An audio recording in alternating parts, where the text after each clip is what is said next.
जय हिंद दोस्तों। आज हम समझते हैं तद्भव और तत्सम के बारे में। बहुत ही 2-3 मिनट लगेगा, आपका 2-3 नंबर एकदम मिल ही जाएगा। एसएससी जीडी के लिए बहुत ही महत्वपूर्ण है तथा अन्य जहाँ भी जो भी सेक्शन में जो है हिंदी से क्वेश्चन आता है उसके लिए तो बहुत ही महत्वपूर्ण है, समझ लीजिए। यहाँ तक यूपीएससी में भी पूछा जाता है, जो हिंदी से जो क्वेश्चन आता है उसमें जो है तद्भव और तत्सम पूछता है। तो तद्भव और तत्सम से 2-3 नंबर आ ही जाते हैं, तो इसे देख लेते हैं। एकदम मात्र 2-3 मिनट लगेगा, आपको एकदम समझिए भूलेगा नहीं, ट्रिक के साथ एकदम। इसका ट्रिक क्या है? यही ट्रिक है खुद ही। इसे एक बार देख लेते हैं क्या है। तत्सम, तत्सम कह क्या रहा है? देखिए संस्कृत का शब्द है तत्सम। तत्सम देखिए 2 प्रकार से लिखा जाता है। जैसे देखिए तत्सम, जैसे आप इस प्रकार भी तत्सम लिख सकते हैं, त फिर त के नीचे जो हलंत लगा देते हैं उसके बाद सम लिख देते हैं। देखिए ये भी तत्सम लिखा गया है, हलंत लगाना त के नीचे न भूलें, ये भी तत्सम ही है। तत्सम, तत् माने उसके, तत् माने उसके, सम माने समान। उसके समान, किसके समान? संस्कृत के समान। उसके समान यानी संस्कृत के समान। तत्सम माने संस्कृत के समान। क्या? हिंदी में बहुत से शब्द संस्कृत से सीधे ले लिए गए हैं। हिंदी में बहुत से शब्द संस्कृत से सीधे ले लिए गए हैं। वो क्या कहलाते हैं? वही तत्सम कहलाते हैं। जैसे अग्नि, अग्नि देखिए, अग्नि, वायु, सूर्य, पुत्र, श्रीमान, स्त्री, चंद्र, प्रेम, यह सब क्या है? यह सब के सब तत्सम है। यहाँ से आपको 1-2 को नंबर तो मिल ही जाता है, समझ लीजिए।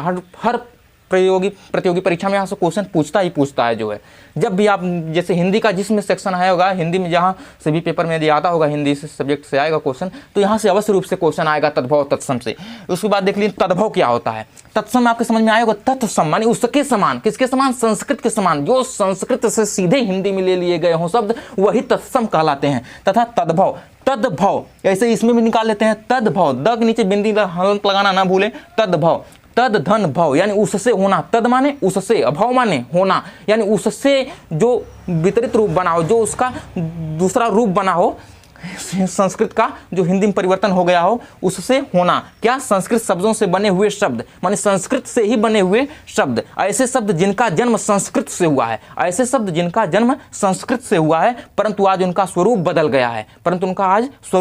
जैसे गृह, गृह को हम लोग क्या कहते हैं? घर। आम्र, पहले आम को हम लोग आम्र कहते थे, यह आम्र क्या है? तत्सम है। तथा आम क्या है? यह तद्भव है। आम क्या है? तद्भव है। तथा कर्पूर, जिससे हम लोग आरती वगैरह करते हैं, कर्पूर जो है उसका शुद्ध नाम कर्पूर है, लेकिन वह जो है उसका जो तद्भव हो गया है और यह कपूर के रूप में परिवर्तित हो गया है। कपूर हम लोग बोलते हैं। हाथ को हस्त कहते हैं, जिसमें कहते हैं हस्तरेखा। हस्तरेखा, हस्त क्या है? यह संस्कृत शब्द है, इसे यह तत्सम है। हस्त जो है ये इसका परिवर्तन हो गया है हिंदी में, तो बदल गया है जब इसका रूप, तो इसे हम हाथ कह देते हैं। हाथ क्या है? तद्भव है। हस्त क्या है? संस्कृत है। आइए कुछ और समझ लेते हैं ट्रिक, जैसे हम पहचाने कैसे। एग्जाम में आता है ऐसा तो याद कर नहीं सकते, कितना क्वेश्चन आप याद करेंगे। समझ लेते हैं, जैसे जहां पर छ आ जाए, छ देखते ही आप लोग समझ जाइए कि वह क्या है? तत्सम हो सकता है, क्योंकि छ जो है संस्कृत का ही शब्द है, वो जनो अक्षर है। छ आए तो आप लोग समझ जाइए कि यह संस्कृत से है। तथा यदि वो आए, वो आए तो यह भी समझ लीजिए यह संस्कृत का शब्द है और यह क्या है? तत्सम है। तथा इसके अतिरिक्त जो है बड़ा स, यदि बड़ा स आपको कहीं दिख जाए तो वह भी समझ लीजिए। कहीं त्र दिख जाए, त्र, तो यह भी संस्कृत का ही शब्द होता है। आइए कुछ देख लेते हैं, जैसे पहले रूल के अनुसार देख लेते हैं। अक्ष, अक्ष क्या है? यह संस्कृत है।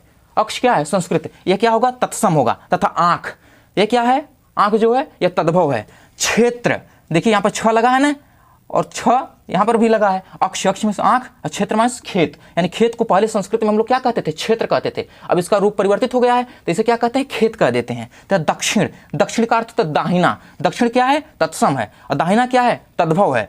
मक्षण, मक्षण का अर्थ मक्खन।